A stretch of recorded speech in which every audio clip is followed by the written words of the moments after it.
Monsieur le Président, Monsieur le titulaire de la chaire de chirurgie de l'École du Val-de-Grâce, Mesdames et Messieurs, chers confrères, je suis anesthésiiste-réanimateur. Mais je suis très heureux d'accueillir ici l'Académie de chirurgie, dans cet amphithéâtre qui porte le nom d'un chirurgien rouvillois, tout est écrit là, Henri Rouvillois avait servi en particulier pendant la Première Guerre mondiale, de manière évidemment tout à fait remarquable. Il était membre de l'Académie de chirurgie, il a même été président, et il était président de l'Académie de médecine et membre de l'Académie de chirurgie, comme c'est marqué sur la plaque. Vous connaissez certainement déjà le Val-de-Grâce, 225 ans d'histoire militaire ici, donc plus longtemps que l'histoire religieuse, puisque la Convention a installé ici un hôpital militaire de formation dès sa naissance. La valence formation était présente. En 1793 et en 1850 s'autonomise l'école, la partie formation s'autonomise de la partie soins, hôpital, et le site a connu la vie d'un établissement hospitalier habituellement, qu'on constate habituellement, c'est-à-dire que les bâtiments conventuels assez vite sont devenus malcommodes. On a au 19e construit donc dans le jardin de nouveaux bâtiments, lesquels sont eux-mêmes devenus malcommodes au cours du XXe siècle. Et on a dans ce cadre-là construit un nouvel hôpital en 1976. Et ce nouvel hôpital est devenu lui-même un peu obsolète. Et là, il n'y a plus d'argent pour le renouveler. Ce que, évidemment, nous regrettons tous. Il reste donc la Valence formation ici, appuyé pour les praticiens militaires qui sont dans la salle, appuyé sur Paris, sur les HIA Percy à Clamart, Bégin à Saint-Mandé, et puis sur tous les autres hôpitaux militaires, en particulier plateforme sud, Toulon, Marseille, et puis Brest et Metz, puisque Bordeaux et Lyon sont dans une phase destinée essentiellement à la rééducation et à la psychiatrie. Très heureux donc d'accueillir à l'initiative de l'Académie et de la chaire, si je comprends bien, conjointe, d'autant plus qu'il n'y a pas de médecine du combat sans chirurgie de guerre. Forcément, c'est pour ça que la chaire porte d'ailleurs le titre de chaire de chirurgie de guerre. Et c'est un enjeu très important pour nous de susciter des vocations de praticiens chirurgiens dans un modèle sur lequel nous revenons à l'assistanat, c'est-à-dire que d'abord tout le monde est médecin généraliste et puis ensuite on rejoint un DES. Les DES de chirurgie sont assez longs, même les plus longs. Il y a donc pour nous un véritable enjeu vers nos plus jeunes de les attirer vers la chirurgie. Parce qu'un blessé de guerre, de toute manière, s'il n'y a pas de chirurgien au bout du chemin, il ne se passera rien de bon pour lui. Voilà, Monsieur le Président, ce que je voulais dire en quelques mots introductifs. Merci beaucoup de votre mot d'accueil, Monsieur le Directeur, et nous sommes très honorés et très heureux.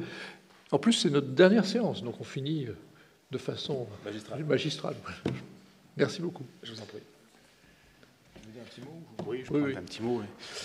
Effectivement, chaque année, nous clôturons l'année académique par une séance civilo-militaire qui se fait habituellement dans nos locaux. C'est un honneur pour nous, pour la chaire de chirurgie, c'est très gratifiant. La chaire de chirurgie appliquée aux armées, qu'est-ce que c'est? En fait, on représente 140 chirurgiens quand même d'actifs de toutes les spécialités, dont une trentaine de juniors et une centaine de seniors. C'est aussi 70 chirurgiens de réserve, donc c'est du volume. Ce sont des chirurgiens qui travaillent beaucoup pour la chirurgie de guerre, mais aussi pour la chirurgie civile dans le tissu hospitalier civil. Ce sont aussi 15 professeurs agrégés dans notre chaire, qui sont responsables de plusieurs enseignements, qui sont responsables de plusieurs projets de recherche, tant au niveau universitaire qu'au niveau de l'Académie de santé des armées. Et la chirurgie militaire, elle évolue au gré de la chirurgie civile, bien entendu, mais elle fait aussi évoluer la chirurgie civile au gré des conflits qui émaillent notre histoire. On sait que les conflits, ils ont toujours évolué de façon cyclique. Là, on quitte une période de conflits qu'on qualifiait de conflits asymétriques, et comme à la fin du XIXe siècle, on est passé des corps expéditionnaires à la Grande Guerre, là, puis à nouveau des conflits asymétriques. Là, on quitte cette période de conflits asymétriques et malheureusement, il faut qu'on se prépare à un nouveau mode de conflit dont on aura la charge des blessés, nous, qui sont les conflits dits de haute intensité ou d'engagement majeur, qui nécessiteront beaucoup de chirurgiens, qui seront soit civils, soit militaires. Et on sait que les conflits asymétriques, récemment, ils ont fait beaucoup progresser la prise en charge chirurgicale au niveau individuel, avec les notions de golden hour, ça parle à certains d'entre vous, la notion de damage control, la notion de remote damage control. Là, on sait que maintenant, ces notions, elles ont profité au milieu civil dans le milieu de la traumatologie, mais qu'on va devoir à nouveau s'intéresser à de nouveaux concepts, qui sont les concepts de triage, qui sont les concepts enfin, tout ce qui est ce qu'on appelle maintenant aussi le prolonged field care, c'est-à-dire la prise en charge des blessés sur le terrain, des blessés qui sont bloqués au niveau de leur point de blessure, parce qu'on ne peut pas les évacuer. On va devoir réapprendre la chirurgie aux médecins généralistes, où on devra former des équipes chirurgicales hypermobiles qui pourront venir au niveau de ce qu'on appelle les rôles 1, là où sont bloqués les blessés, pour pouvoir les opérer. On y travaille. Les communications qui vont suivre donc, illustrent l'activité intellectuelle des chirurgiens de notre chaire, qui, conscients du changement de paradigme, s'intéressent à ces nouveaux concepts, qui eux-mêmes devraient sans doute profiter prochainement à la chirurgie civile.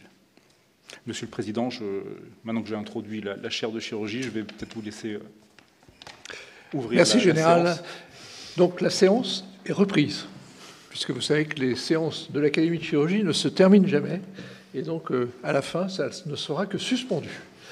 Donc je vais passer la parole à notre secrétaire perpétuel qui va nous faire le résumé de l'activité de la semaine dernière. Alors auparavant, peut-être deux informations, Monsieur le Président. D'une part, nous avons appris le décès de Jacques Visset, chirurgien généraliste et endocrinien, chef de service à Nantes, qui était membre de notre académie. Et puis, notre académie a participé au colloque EPTA académique sur l'antibiorésistance. Et je vous propose que Patrice Baillet, notre référent dans le domaine depuis plusieurs années, vienne juste parler 2 minutes de ce qui a été réalisé, des principales conclusions. Tu as moins de 2 minutes maintenant, Patrice. Bonjour.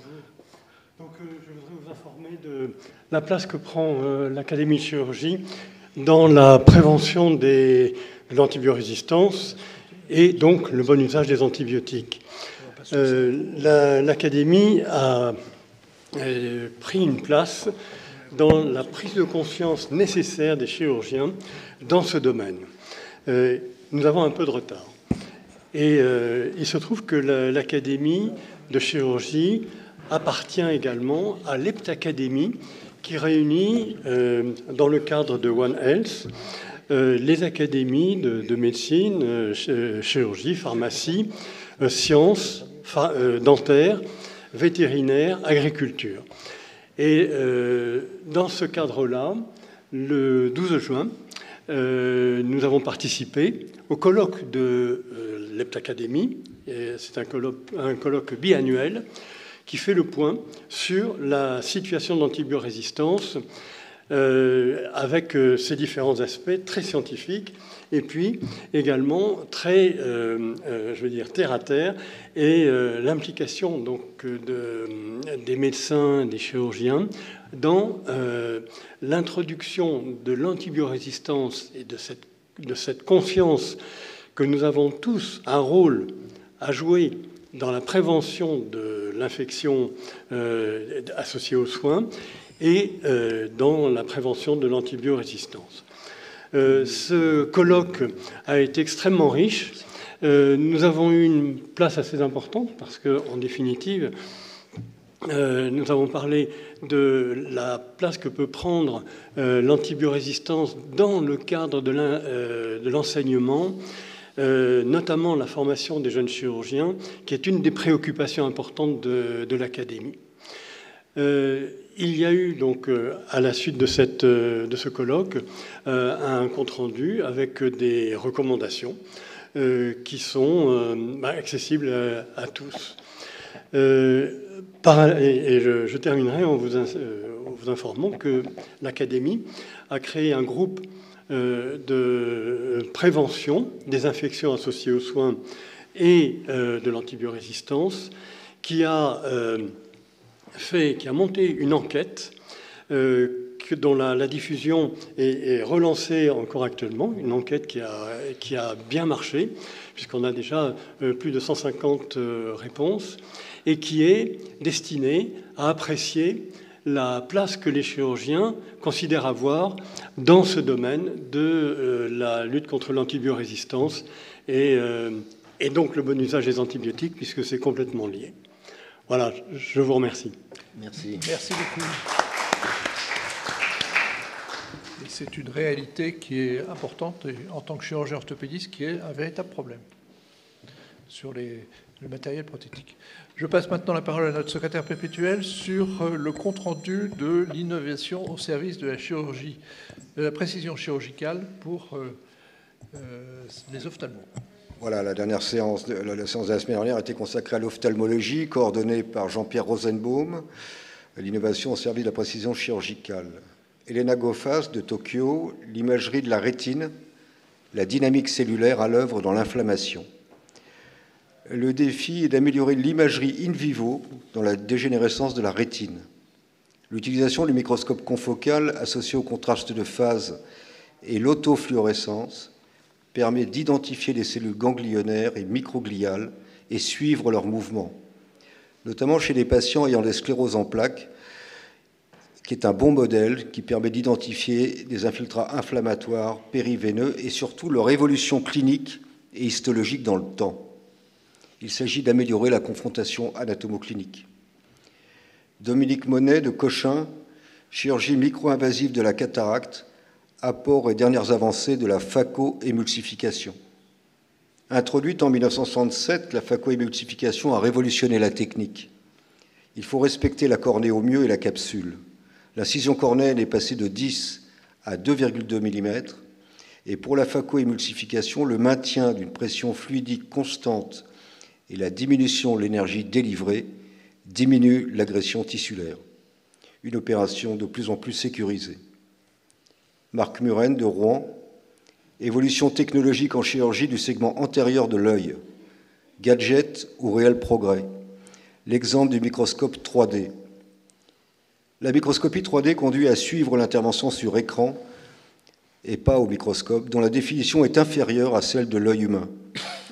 Le système permet de diminuer l'intensité lumineuse et améliore de ce fait un peu le confort du patient. Toutefois, l'avantage est minime. En réalité, c'est probablement une indication à privilégier pour les patients âgés qui ne peuvent pas s'allonger. Liemtrin, Paris 15-20, chirurgie ophtalmique avec les data préopératoires. Pour la cataracte, l'enregistrement précis en préopératoire du meilleur méridien de la cornée permet de retrouver ces éléments en péropératoire et de placer l'implant torique dans le bon axe. Il en est de même pour la chirurgie réfractive de la cornée au laser. Il s'agit d'améliorer la précision chirurgicale. Enfin, Jean-Pierre Rosenbaum, de Paris 15-20, que peut-on attendre de l'intelligence artificielle dans la chirurgie de la cataracte? L'amélioration du choix de l'implant, la concentration des données dans le microscope, l'identification des risques péropératoires, les progrès dans la commande vocale, le fonctionnement plus intelligent des appareils, le suivi personnalisé sont autant d'améliorations attendues. Il faut évaluer l'efficience des apports technologiques. Je vous remercie. Merci à M. le secrétaire perpétuel.